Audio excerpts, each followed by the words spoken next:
Salut chers abonnés, comment vous allez? J'espère bien. Je suis encore là pour vous. On m'a dit que produire les laves dans les bassins, ça ne marche pas. Hein? Vraiment? Attention!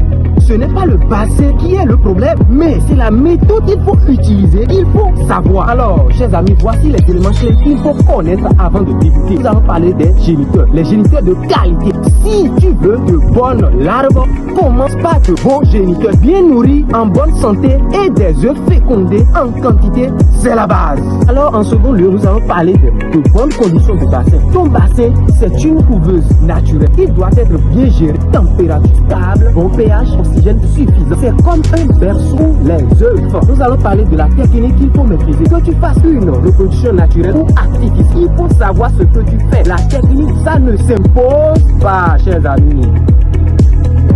Alors, après la technique, il faut la suivi de la ponte. Alors, si tu ne surveilles pas les larves après la ponte, elles peuvent mourir. Mais si tu les suis bien, elles explosent en nombre, chers amis. Arrête de dire que le bassin ne donne pas. Pose-toi la vraie question. Est-ce que tu maîtrises la bonne technique? C'est ça la base. Et nous voici à la fin de notre vidéo. Abonne-toi pour plus de vérité sur la pisciculture. Et partage cette vidéo à ceux qui veulent réussir. À la prochaine.